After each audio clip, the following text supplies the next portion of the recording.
Hello बच्चों, स्वागत है आप सभी का अपने यूट्यूब चैनल पर। आज अपन करने वाले हैं राजस्थान राज्य शैक्षिक अनुसंधान एवं प्रशिक्षण परिषद उदयपुर द्वारा जारी प्रारंभिक शिक्षा पूर्णता प्रमाण पत्र परीक्षा 2025 के लिए विषय गणित कक्षा 8 का एक नमूना प्रश्न पत्र है। सिंपल क्वेश्चन पेपर, मतलब इसी प्रकार का इसी पैटर्न पे पेपर आने वाला है। हो सके ऐसे ही क्वेश्चन एग्जाम में आ जाए। तो इसकी अवधि होती है 2.5 घंटे की, पूर्णांक है 80 मिनट। ठीक है, तो ये सैंपल पेपर है। इस प्रकार के क्वेश्चन आपके एग्जाम में आने वाले हैं, इसको अपन हल करने वाले हैं। चैनल पे यदि नए हैं तो चैनल को सब्सक्राइब जरूर करें। वीडियो अच्छा लगे तो लाइक करें, दोस्तों के साथ शेयर जरूर करें। चलिए शुरू करते हैं। पहला क्वेश्चन है, देखो इसमें वस्तुनिष्ठ प्रश्न आएंगे 1 से 8 तक। वो 1 से 8 तक ऑब्जेक्टिव होंगे, प्रत्येक क्वेश्चन 1 नंबर का होगा। पहला परिमेय संख्याओं के लिए योज्य तत्समक है। कौन सा पूछा है? योज्य तत्समक। तो आपको अगर योज्य पूछता है तो उसका आंसर आपको क्या करना है, यहाँ पे शून्य करना है। और यदि ये पूछे गुणनात्मक तत्समक तो आपको यह आंसर 1 करना है। ठीक है, तो इसका आंसर हो जाएगा योज्य तत्समक 0। मतलब वह संख्या जिसे अपन किसी संख्या में जोड़ते हैं तो जोड़ने पर कोई उत्तर में बदलाव नहीं आता है, वही उत्तर रहता है। क्वेश्चन नंबर 2 है, रैखिक समीकरण के हल होते हैं। तो रैखिक समीकरण का हल होता है केवल 1। कितना? केवल 1। इन क्वेश्चन को आपको याद कर लेना है, एग्जाम में आने की संभावना पूरी है। तीसरा है, निम्न में से कौन सा विकल्प सत्य है, सही कौन सा है? इसके अंदर सभी आयत वर्ग होते हैं। मतलब वर्ग के सारे गुण आयत में होते हैं क्या? नहीं होते। सभी वर्ग समांतर चतुर्भुज नहीं होते। समांतर चतुर्भुज के सभी गुण वर्ग में होते हैं, लेकिन इसमें नहीं दिया हुआ है। सभी वर्ग समलंब चतुर्भुज होते हैं। मतलब समलंब चतुर्भुज के सारे गुण वर्ग में होते हैं।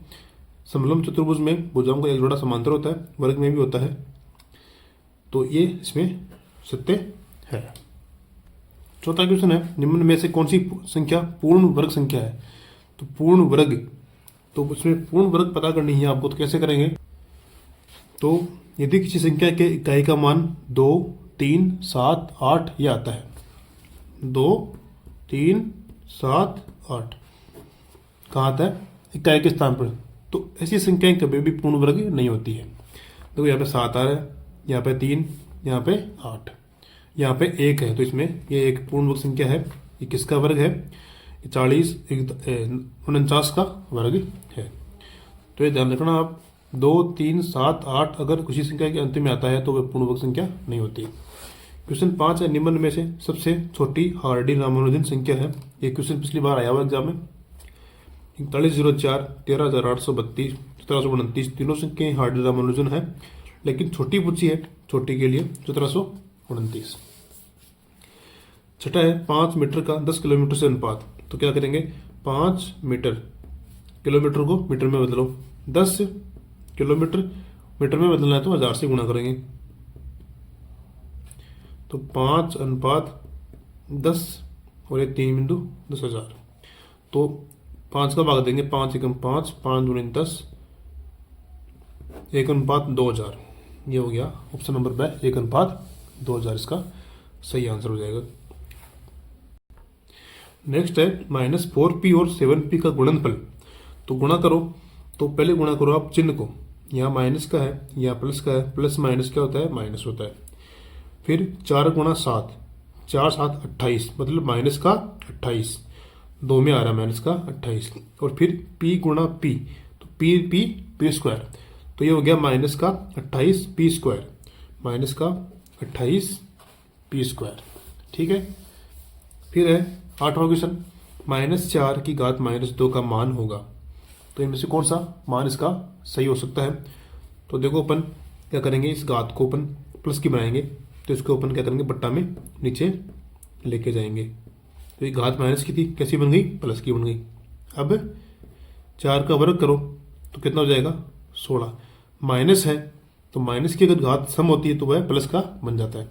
तो आंसर हो गया 1/16। किस में आ रहा है? Option number the right, 1/16। तो ये 8 क्वेश्चन थे। अब बस देखें 8 नंबर के। अब नेक्स्ट करते हैं। अब नेक्स्ट पार्ट है अति लघुतरात्मक प्रश्न का 9 से 12, मतलब 9 से 12 तक की क्वेश्चन है अति लघुतरात्मक। प्रत्येक क्वेश्चन किसका है? 2 नंबर का है। सरल करना आपको। नवा है -4/5 गुणा 3/7 का मान ज्ञात करो। कुछ नहीं करना है, आपको गुणा ही करना है। अंश को अंश से गुणा कर दो, हर को हर से गुणा कर दो। तो देखो पहले चिन्ह गुणा कर लो, माइनस प्लस क्या हो जाएगा?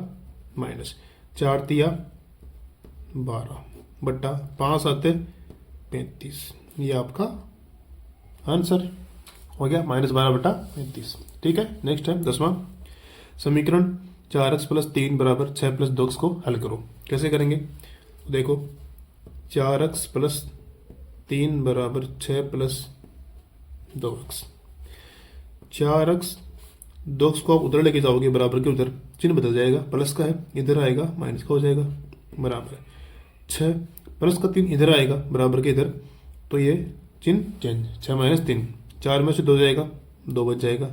6 में से 3 गया 3, 2 यहाँ गुणा में है, ये चला जाएगा बट्टा में। उत्तर आ गया आपका x = 3/2। ठीक है बच्चों। नेक्स्ट क्वेश्चन है मानवीय ग्राफ बनाती है जिसकी बुझाई 5 सेमी, 2 सेमी, 5 सेमी है। ऐसा क्वेश्चन हर बार एग्जाम में आता है। संख्या बदली हुई होती है या नाम बदला हुआ होता है, पिछली बार भी आया था और पैटर्न में भी दे रखा है, हो सकता है आपकी बार भी आ जाए। तो एक घन बनाने के लिए ऐसे कितने घनाभों की आवश्यकता होगी? तो देखो बेटा, आपको एग्जाम में नाम बदला हुआ मिल सकता है, संख्याएं बदली जा सकती है, जरूरी नहीं किताब में जो क्वेश्चन है वही आए। तो इसको कैसे करेंगे अपन? घनाभ का आयतन जानते हैं क्या होता है? घनाभ का आयतन क्या होता है? लंबाई गुणा चौड़ाई गुणा ऊंचाई। इसमें देखो आपको लंबाई दे रखी है 5, चौड़ाई 2, ऊंचाई 5। ठीक है। अब आपको एक घनाभ बनाना है, सॉरी घन बनाने के लिए से कितने घनाभ की आवश्यकता होगी? तो देखो घन बनाना है, ये क्वेश्चन आया आपके घन और घनमूल की प्रश्नावली से। तो घन घनमूल में अपन क्या करते हैं? घन बनाने के लिए 3 के जोड़े बनाते हैं, 3 का समूह बनाते हैं। तो यहाँ पे देखो 3 का समूह है कि नहीं है? तो 5 यहाँ पे 2 बार है, 3 5 चाहिए, तो इसका मतलब 1 5 कम पड़ रहा है। 2 यहाँ पे 1 है और 2 के 3 के समूह के लिए 2 2 कम पड़ रहे हैं। ठीक है। तो अपन इसमें 3 के समूह बनाने के लिए 5 गुणा 2 गुणा 5 को एक तो 5 से गुणा करेंगे और 2 से गुणा करेंगे, क्योंकि तभी तो 3 का समूह बनेगा। 2 5 1 5, ये 3 हो गए, 1 2 2 2 ये नहीं। तो 3 समूह बनाने के लिए इसको से गुणा करेंगे। तो उसमें क्या है, ऐसे कितने घनाभों की आवश्यकता होगी? अतः आवश्यक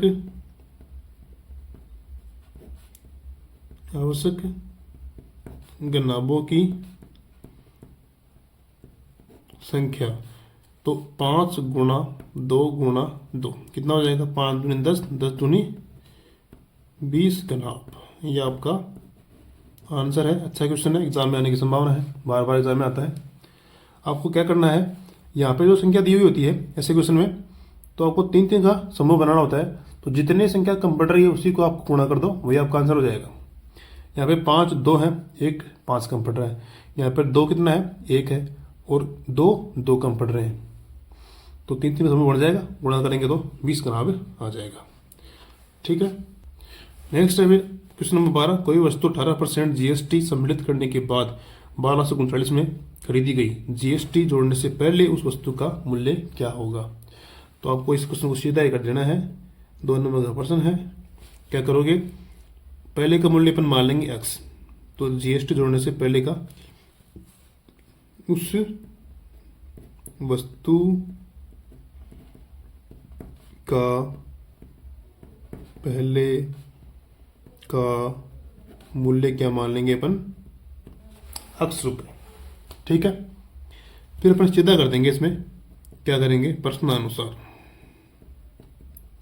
प्रश्न के अनुसार x अपन का जो है पहले जोड़ने से पहले का मूल्य, इसका 18% GST सम्मिलित करने के बाद, मतलब पूरा होता है 100%। 18 इसमें जोड़ देंगे तो कितना हो गया 118। समझ में आया?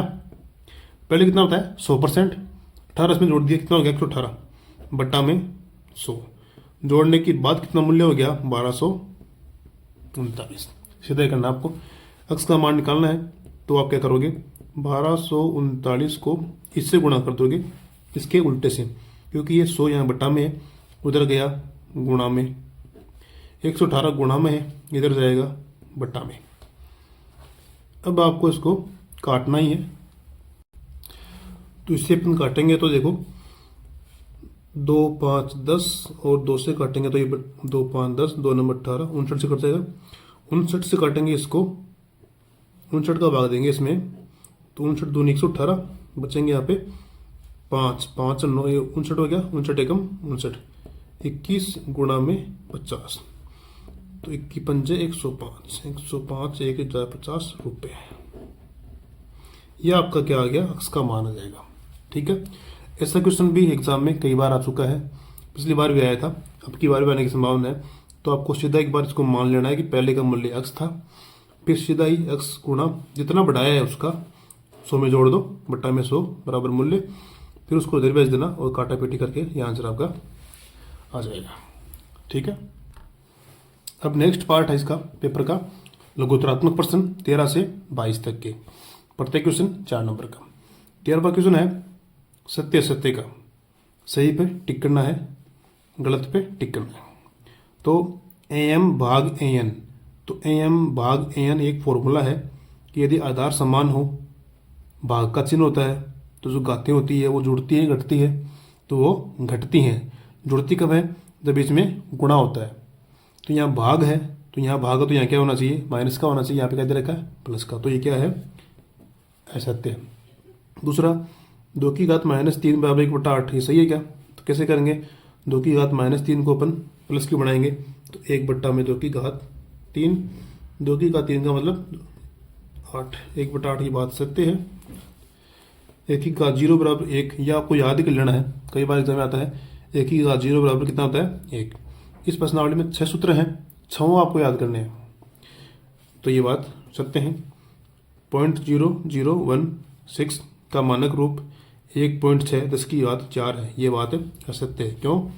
देखो मानक रूप बनाने के लिए अपन शुरू करते हैं एक अंक छोड़ के 1.6, तो यहाँ से देखो 1 2 3 घात आनी चाहिए इसकी घात, यहाँ आ रहा है 4, तो 1 की घात 4, ये बात गलत है। ठीक है, फिर है 14 प्रश्न रिक्त स्थानों की पूर्ति करो। पहला क्वेश्चन, एक ठोस का पृष्ठ क्षेत्रफल इसके फलकों के क्षेत्रफलों के योग के बराबर होता है। क्या होता है? बराबर। ठीक है, एक ठोस का जो पृष्ठ क्षेत्रफल होता है वो उसके फलकों के क्षेत्रफलों के योग के बराबर होता है। दूसरा है घन का पृष्ठीय क्षेत्रफल कितना होता है 6 गुना भुजा स्क्वायर। सूत्र तो आपको पूरे याद ही करने हैं, एग्जाम में आते रहते हैं। ठीक है, नेक्स्ट क्वेश्चन है 1 लीटर के बराबर होता है, तो 1 लीटर के बराबर होता है 1000 सेमी क्यूब। चौथा है किसी ठोस द्वारा घेरा गया स्थान कहलाता है। ठोस है, ठोस जितना स्थान घेरती है उसको बोलते हैं अपन आयतन। ठीक है, 15 है स्तंभ ए का स्तंभ वैसे मिलान कर ए गुणा B plus C plus D, इसको मिलाना है तो ए को बी से गुणा करेंगे ए बी, फिर ए सी, ए को बी से करेंगे ए बी, फिर ए को सी से ए सी, ए को डी से ए डी, तो A B plus A C plus A D, ये रहा 2। फिर B X plus Y minus 5 गुणा 5x वाई, तो आपको 5x वाई को गुणा करना है x से, करो तो 5x square Y, 5x square Y इससे मिला देंगे। फिर 0 से गुणा करेंगे तो 0 से किससे से भी गुणा कर दो आप, वो संख्या 0 आती है। ए प्लस बी प्लस सी और ए बी सी, तो ये आ जाएगा ए बी सी और ए को गुणा करो तो ए स्क्वायर बी सी, तो ए स्क्वायर बी सी से ये मिल जाएगा। ठीक है, क्वेश्चन नंबर 16 है। 16 में देखो वर्ष 12 में बिक्री कितनी थी, तो इसमें छपा नहीं है तो मैं यहाँ पे लिख देता हूँ आपके सामने। ये 12 है, ये 13, 14, 15, 16, ठीक है। तो 12 में बिक्री कितनी थी, तो इधर बिक्री है करोड़ों में 2, 4, 6, 8, 10, 12, तो 12 में बिक्री थी 4 करोड़ रुपए, ठीक है। फिर क्वेश्चन है नेक्स्ट, तो इसमें 12 में बिक्री तो हो जाएगी 4 करोड़। नेक्स्ट है वर्ष 16 में बिक्री कितनी थी, तो 16 में देखो 16 में बिक्री 8 करोड़, ठीक है। तो इसका आंसर हो जाएगा 8 करोड़। फिर है वर्ष 12 तथा वर्ष 13 की बिक्रियों में कितना अंतर था, तो 12 में 13 में कितनी बिक्री थी, तो 12 में बिक्री थी 4 करोड़, 13 में 7 करोड़, देखो यहाँ बीच में आ रहा है, यहाँ 6 और 8 के बीच में, 13 में 7 करोड़, 12 में 4 करोड़, तो 7 में से 4 घटाएंगे कितना बचेगा, 3 करोड़, ठीक है। फिर सबसे अधिक बिक्री किस वर्ष हुई, तो सर्वाधिक बिक्री किस वर्ष हुई, तो देखो 12 में 4 करोड़, 13 में 7 करोड़, 14 में 6 करोड़, 15 में सबसे ऊपर ग्राफ यही है 10 करोड़, 16 में 8 करोड़, तो 15 में 10 करोड़। सर्वाधिक बिक्री हुई 2015 में, ठीक है। ये क्वेश्चन हो गया। अब अपन देखते हैं पार्ट बी, लघुतरात्मक प्रश्न है 17 से 22 तक। एक पाइथागोरस त्रिक ज्ञात करो जिसकी एक सबसे छोटी संख्या 12 है। तो पाइथागोरस त्रिक होते हैं 3, कौन कौन से, 2m, m² - 1, m² + 1। अब आपको छोटी संख्या इधर रखिए 12, तो आपको क्या करना है, 2m को 12 के बराबर करना है। फिर 2 गुणा में है, ये बटा में चला जाएगा, 12 में 2 का भाग देंगे तो 6 आ जाएगा। फिर m² - 1, m का मान 6 यहाँ रखो, 6 का स्क्वायर -1, 6 का स्क्वायर 36 - 1 35 बच जाएगा। m² + 1, m की जगह 6 रखो, फिर वर्ग +1, 6 का वर्ग 36 + 1, 36 और 1 37, ठीक है। तो पाइथागोरस त्रिक हो जाएंगे कौन कौन से, 12, 35 और 37। 12 तो दिया हुआ है, 35 37 अपने निकाल लिया। 4 नंबर का प्रश्न है। 18 है, एक टीवी 21,000 में खरीदा गया, एक वर्ष पश्चात टीवी के मूल्य में 5% अवमूल्यन हो गया, एक वर्ष पश्चात टीवी का मूल्य ज्ञात करो। अवमूल्यन यानी कमी हो गई, तो इसको अपन कैसे कर सकते हैं, देखिए मूलधन 21,000 है, दर 5% है, समय 1 वर्ष है, तो अपन अवमूल्यन निकालेंगे इसका। अवमूल्यन, अवमूल्यन यानी कमी, तो मूलधन 21,000, दर 5%, समय 1 वर्ष बट्टा 100, 2 बिंदु से 2 बिंदु कट जाएगी, 210 गुणा 5, तो ये हो जाएगा गुणा करने पर 1050 रुपये। ये कमी हो गई। तो पहले थे 21,000 रुपये, एक वर्ष पश्चात टीवी का मूल्य, तो 1 वर्ष पश्चात टीवी का मूल्य पहले था 21,000, अब 1,050 रुपये घट गए, कम हो गए, कितना बचेगा, तो 21,000 में से 1,050 घटा दो, 0 यहाँ पे 5, ये 9, फिर यहाँ पे 20 में से गया तो 19, ये हो जाएगा 19,950 रुपये। नेक्स्ट है प्रश्न नंबर 19, एक फैक्ट्री को कुछ वस्तुएं 63 दिन में बनाने के लिए 42 मशीनों की आवश्यकता होती है, उतनी वस्तुएं 54 दिन में बनाने के लिए कितनी मशीनों की आवश्यकता होगी। तो देखो फैक्ट्री है, वस्तुएं बना रही है और उसको इतने दिन में इतनी मशीन चाहिए, तो एक तो है इसमें दिन, एक है इसमें मशीन, पहले इसका सारणी बनाओ आप, ठीक है। दिन 63, मशीन 42। अब दिन 54, दिन कम हो गए। देखो 63 दिन में 42 मशीन चाहिए, दिन ज़्यादा है तो मशीन कम। अब दिन कम कर दिए तो मशीन अपने को ज़्यादा चाहिएगी, तो ये यहाँ पे मशीन कितनी हो जाएगी, अक्स। अब ये प्रतिलोम अनुपात है, क्योंकि वस्तुएं अपन बना रहे हैं तो 63 दिन में जितनी वस्तु बनाएंगे उनके लिए 42 मशीन चाहिए। फिर दिन कम हो गए तो अपने को मशीनें ज़्यादा चाहिएगी। तो ये कौन सा अनुपात है, ये प्रतिलोम अनुपात है।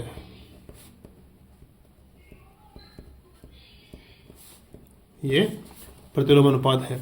प्रतिलोम अनुपात में कैसे करते हैं, इसको सीधा गुणा करते हैं, 63 को 42 से और 54 को अक्स से। फिर 54 गुणा अक्स बराबर 63 गुणा 42, अक्स बराबर 63 गुणा 42 बटा 54। 54 यहाँ गुणा में था, बटा में चला गया। 9 6 54, 9 7 63, 6 7 42। अक्स का मान आ जाएगा 7 इंटू 7 बराबर 49 मशीन। ठीक है, प्रतिलोम अनुपात है, इसको ऐसे करेंगे। क्वेश्चन 20 है, इसमें हमको क्या करना है, x माइनस 3 प्लस 2 को सरल करो, तो x को अंदर गुणा करो, x गुणा x हो जाएगा x स्क्वायर माइनस x गुणा 3 हो जाएगा 3x प्लस यहाँ पे 2। आपको x बराबर 1 रखना है, x बराबर 1 रखने पर x की जगह 1 रखो, वर्ग माइनस 3 1 प्लस 2, 1 का वर्ग 1 माइनस 3 एकम 3 प्लस 2, 2 और 1 3 माइनस के 3, 3 माइनस 3 0। इस प्रकार से अपन ये करते हैं। ठीक है, पहले इसको सरल करेंगे, फिर x की जगह 1 रखेंगे और ये मान आ जाएगा। ठीक है, नेक्स्ट क्वेश्चन है क्वेश्चन नंबर 21। एक भवन में 22 बेलनाकार खंबे हैं, प्रत्येक खंबे की त्रिज्या 21 सेमी है, ऊंचाई 6 मीटर है। 8 रुपये प्रति वर्ग मीटर की दर से सभी खंबे के वक्र पृष्ठीय क्षेत्रफल पर पेंट कराने का व्यय ज्ञात करो। कितने खंबे हैं, 22 खंबे हैं। अपन एक खंबे का पृष्ठीय क्षेत्रफल निकाल लेंगे, फिर उसको अपन 22 से गुणा कर देंगे, वो आ जाएगा पूरे 22 खंबों का क्षेत्रफल। फिर जो 8 रुपये प्रति वर्ग मीटर की दर से जो पेंट कर रहे हैं उससे अपन उसका व्यय निकालेंगे। चलिए शुरू करते हैं। तो पहले प्रत्येक खंबे की त्रिज्या, तो खंबे की त्रिज्या कितनी है, 21 सेमी। ठीक है, ऊंचाई कितनी है, 6 मीटर। तो देखो यहाँ पे ये सेमी में है, ये मीटर में है, तो अपन पहले इनको, और लास्ट में देखो 8 रुपये प्रति वर्ग मीटर यहाँ भी मीटर में है, तो सेमी को अपन बदलेंगे मीटर में। तो इसमें क्या करेंगे, अपन सेमी को मीटर में बदलते हैं, 100 का भाग देते हैं। ठीक है, ये बदल गया मीटर में, 21/100 मीटर। फिर इसकी जो ऊंचाई दे रखी है आपको वो है 6 मीटर। अब अपन एक खंबे का निकालेंगे वक्र पृष्ठ। तो एक खंबे का वक्र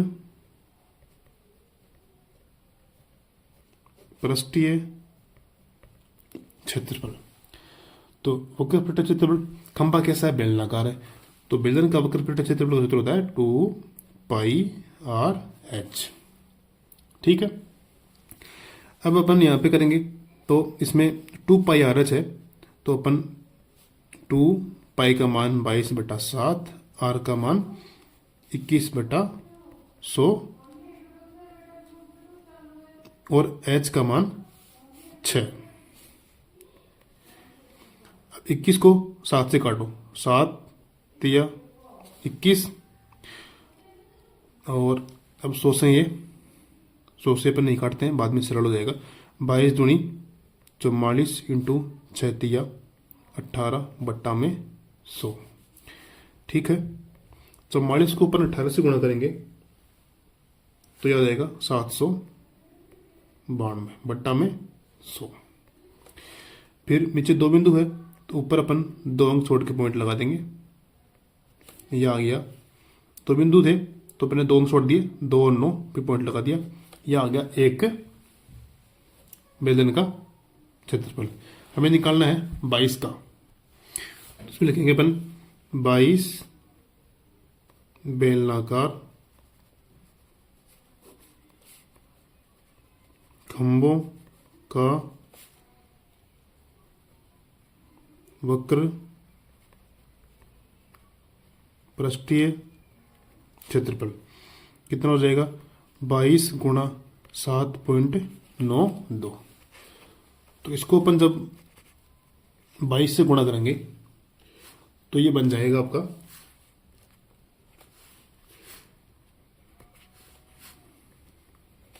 174.24 मीटर स्क्वायर, 22 बेलनाकार खंभों का।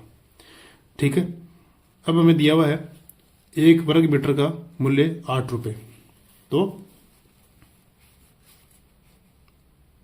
1 वर्ग मीटर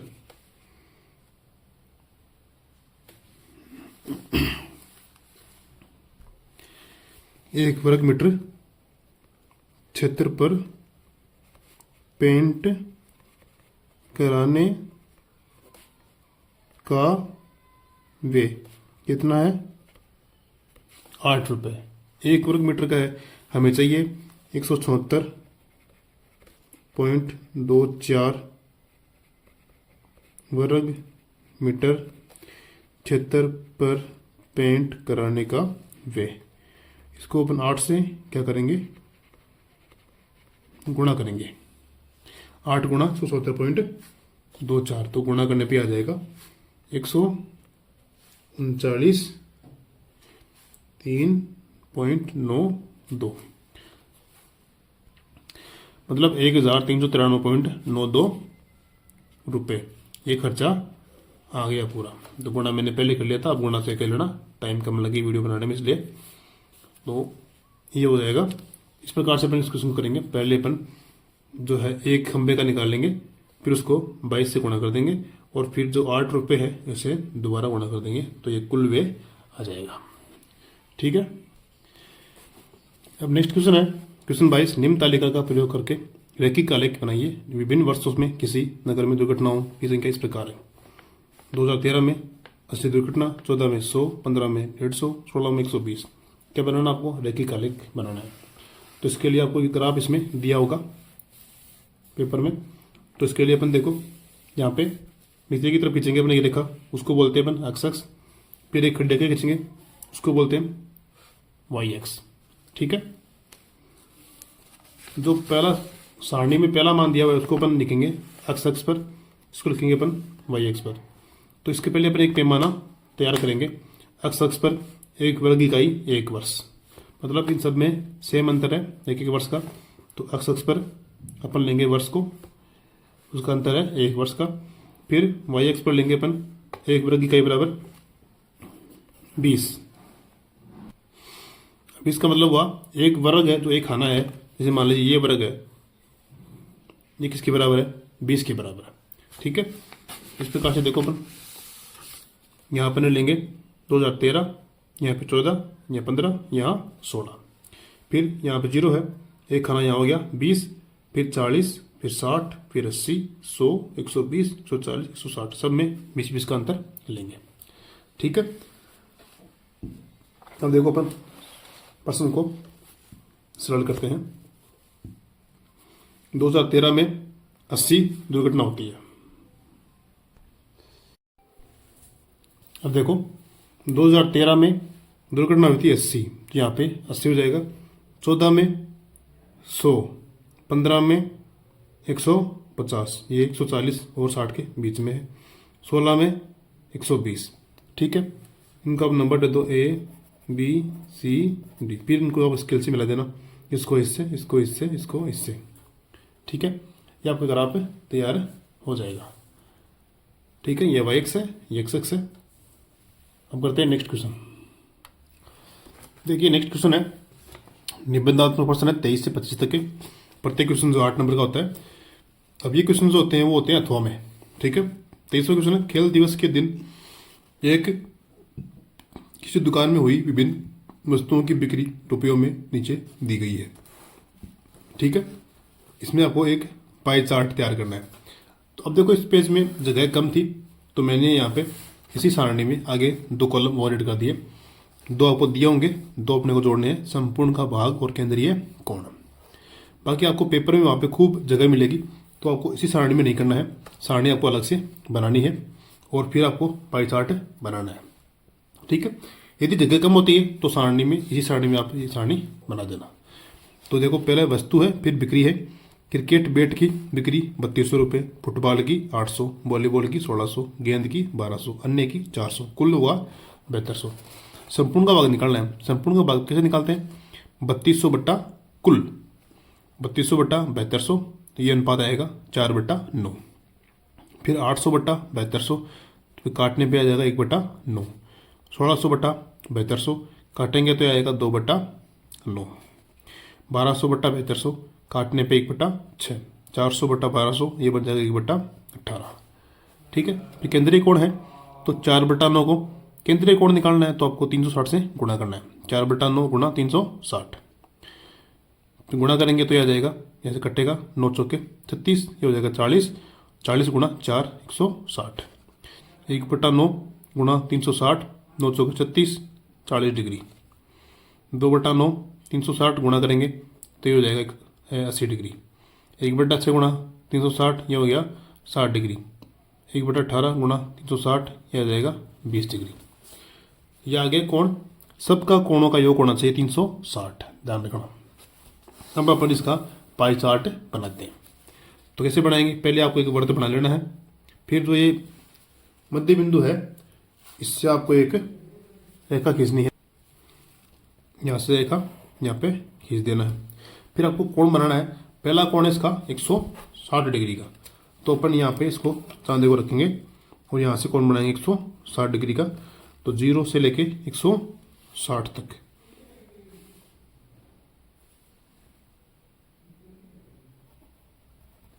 ठीक है,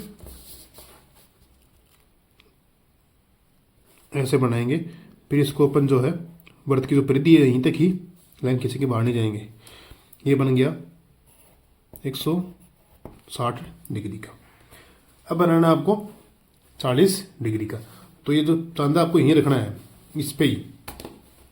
देखो मैं इसको पे घुमा रहा हूँ, आपको आसानी से रहेगी समझने में। यहाँ पे रखो चांदे को। ठीक है, कितना कोण? 40 डिग्री का। तो ये हो गया 40 डिग्री। इसमें आपको कुछ नहीं बनाना, ये 60 डिग्री ये इसका इसी का भाग है पूरा। नया भाग आपको यहाँ पे क्रिएट करना है 40 डिग्री। फिर है 80 डिग्री, तो यहाँ पे रखो और 80 डिग्री बनाओ। तो 0 से लेके 80 तक ये रहा 80।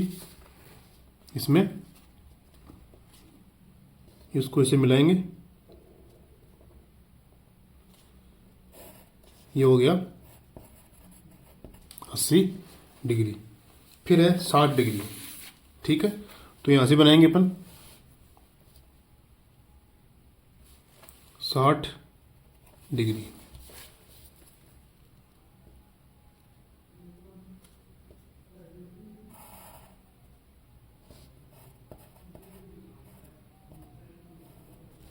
एक बच गया, अपने आप हो गया 20 डिग्री का। ठीक है, तो इस प्रकार से अपन ये पाई चार्ट बनाएंगे। 160 डिग्री, 40, 80, 60, 20। ये कोण बन गया। फिर चांदे को आपको यहाँ रखना है, न कि यहाँ रखना है, ध्यान रखना है। यहाँ रखना है 40 बन जाएगा, चांदे को फिर इस रेखा पर रखना है, फिर 80 बना लिया, फिर इस पर रखना है। ठीक है, इस प्रकार से अपन ये पाई चार्ट बनाएंगे।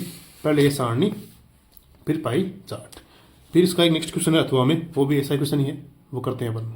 ये देखो अथवा में क्वेश्चन है, एक बच्चे द्वारा एक दिन में बिताया गया समय इस प्रकार है, इसका इन आंकड़ों का एक पाई चार्ट बनाइए। तो वो बच्चा, यहाँ पर भी देखो कम जगह थी तो मैंने इसी सारणी में आपको संपूर्ण का भाग और केंद्रीय कोण बना दिया है।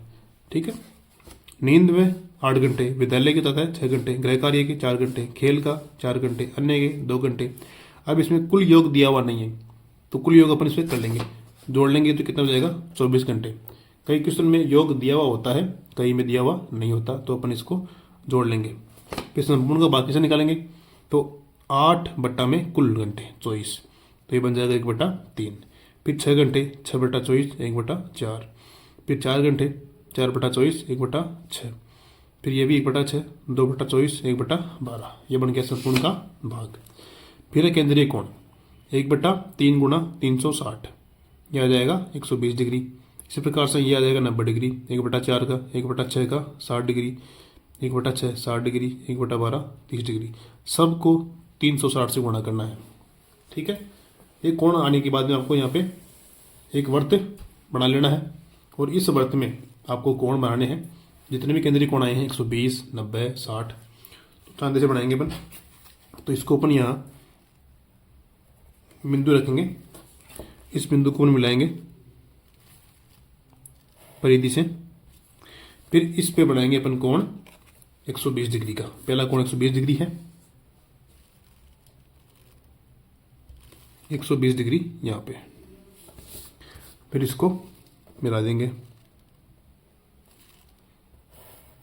ये हो गया आपका 120 डिग्री। अब 90 डिग्री, तो इस पेज को ऐसे घुमा लेना, ऐसे घुमा के चांदी को आपको यहाँ रखना है इस रेखा पे। कितना कोण है 90 डिग्री, तो 90 ये रहा।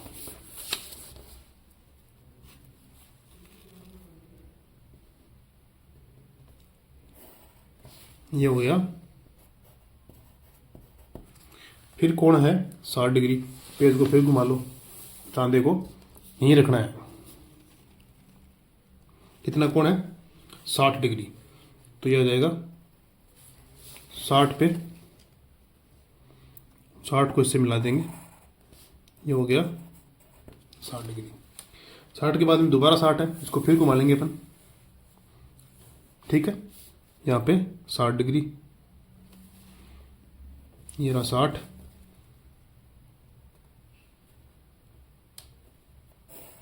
ये हो गया 60, और जो एक कोण बच जाएगा वो अपने आप बन गया 30 डिग्री का। अंतिम कोण है वो अपने आप बन जाएगा। ये अपना पाई चार्ट क्या हो गया, तैयार है।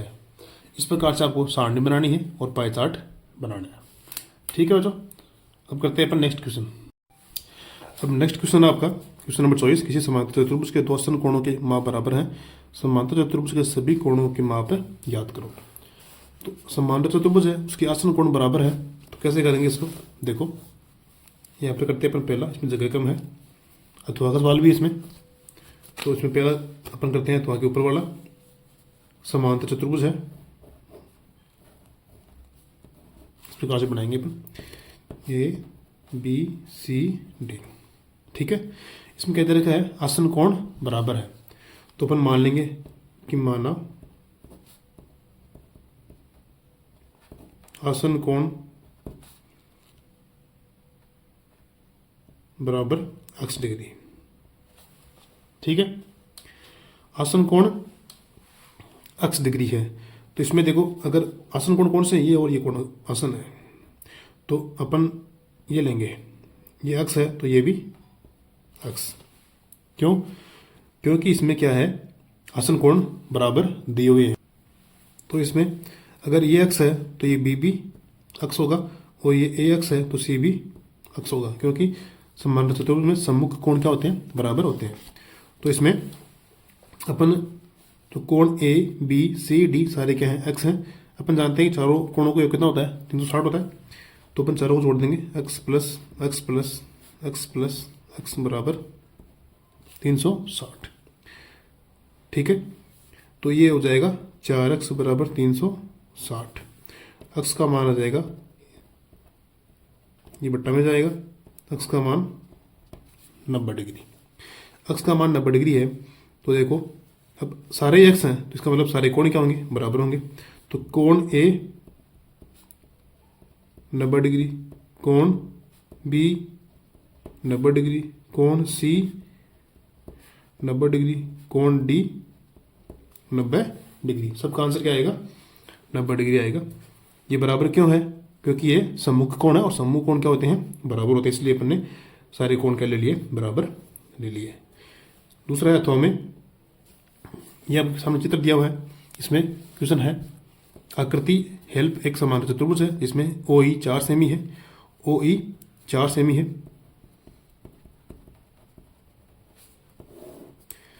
ओ ई 4 है। तो अब बताओ ओ ई 4 है तो पी ओ कितना होगा, तो पी ओ बी क्या होगा 4 सेमी, क्योंकि जो समांतर चतुर्भुज के विकर्ण होते हैं वो आपस में समद्विभाजित करते हैं। तो यहाँ पे लिख देना कि समांतर चतुर्भुज के विकर्ण परस्पर समद्विभाजित करते हैं। ठीक है, अब ओ ई 4 है, पी ओ 4 है, तो पी ई कितनी होगी, पूरी पी ई हो जाएगी 4 + 4 बराबर 8 सेमी। ठीक है, फिर क्या दिया हुआ है, जो एच एल है वो पी ई से 5 ज़्यादा है, तो एच एल है वो पी ई से 5 ज़्यादा है। पी कितनी है 8 और 5 कितने हो जाएंगे 13, एच एल आ गई 13। पूछी कौन सी है, ओ एच पूछी है, तो ओ एच का जो मान होगा, जो बताओ ओ एच पूछी है, तो ओ एच क्या होगी, इस पूरी की आधी होगी, तो ओ एच बराबर एच एल बट्टा 2, क्योंकि विकर्ण समद्विभाजित करते हैं तो इसकी आधी हो जाएगी एच एल बट्टा 2। एच एल कितनी है 13 बट्टा 2, 13 में 2 का भाग देंगे तो 6.5 सेमी आंसर आ जाएगा। ठीक है, ये क्वेश्चन अच्छा है, अब की बार आने की संभावना है, ध्यान रखना ये हेल्प वाला। फिर नेक्स्ट है क्वेश्चन 25, निम्नलिखित व्यंजकों की गुणनखंड करो। 4 क्वेश्चन दिए हुए हैं और ये क्वेश्चन अथवा में भी है, इनके आपको गुणनखंड करने हैं। तो देखो इसको कैसे करेंगे, इसमें पहला क्वेश्चन है, इसमें जगह नहीं है इतनी, तो मैं आपको यही करवा रहा हूँ। पहला है x² + 7x + 12। तो अपने को क्या करने हैं, ये जो 7x इसके टुकड़े करने हैं कि 2 संख्या लेनी है, उनको गुणा करें तो 12 आए, जोड़ने पर 7 आए।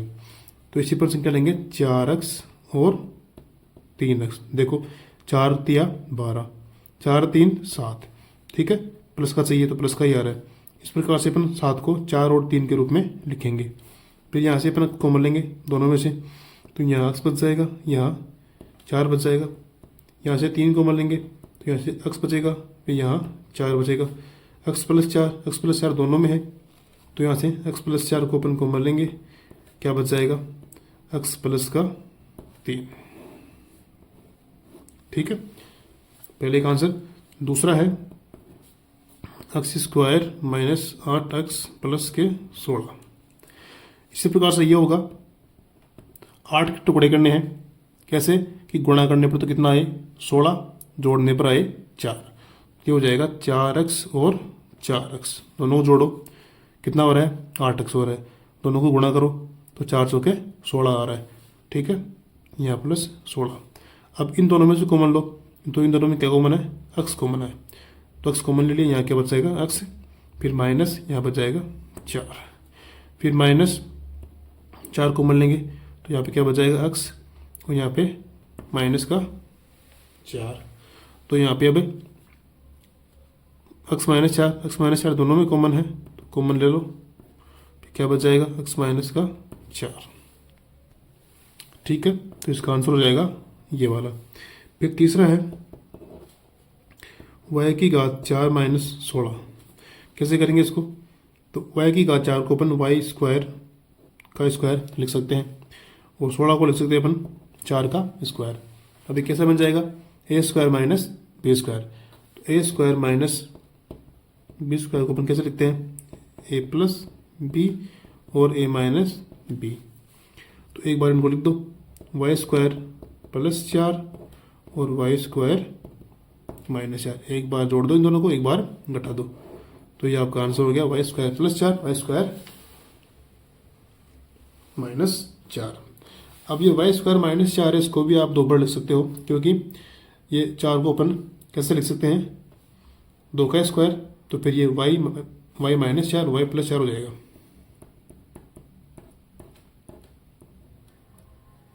वाई स्क्वायर माइनस 4 को लिख देंगे 2 का स्क्वायर, तो ये हो जाएगा वाई प्लस 2 और वाई माइनस 2। तो ये भी इसका आंसर सही है। यहाँ पे करो तो भी ठीक है और लास्ट तक करो तो भी ठीक है, ध्यान रखना इसको। फिर इसका चौथा क्वेश्चन है,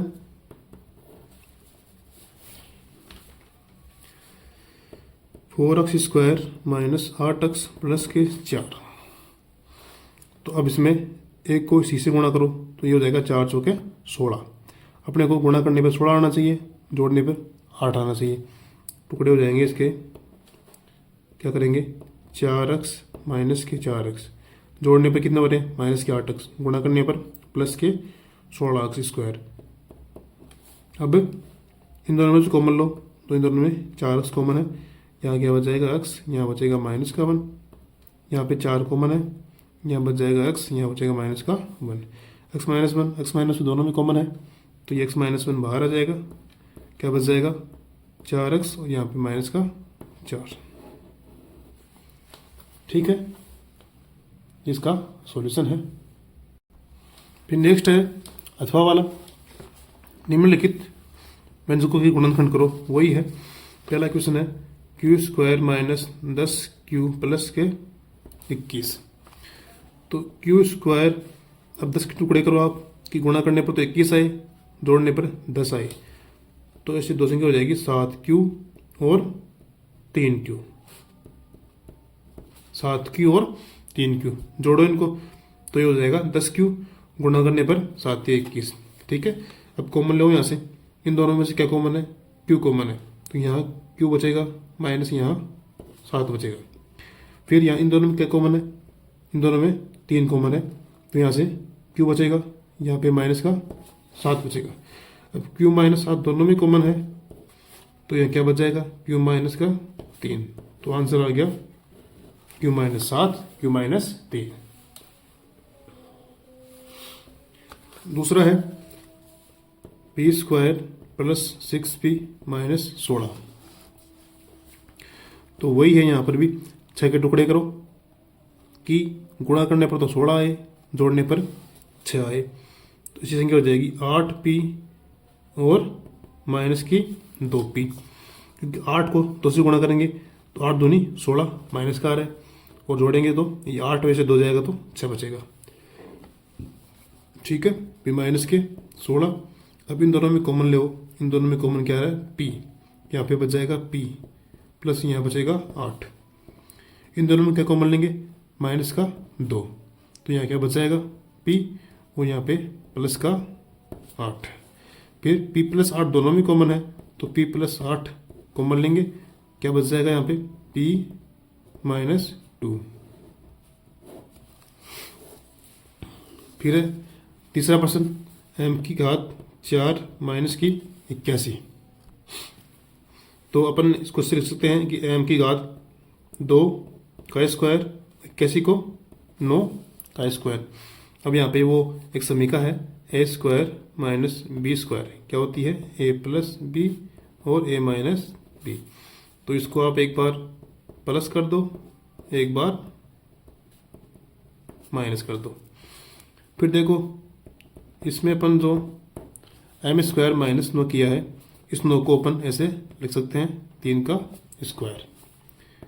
फिर एम स्क्वायर माइनस 9, इसको भी ऐसे लिख दो, एक बार जोड़ दो एक बार घटा दो, एम प्लस 3 एम माइनस 3।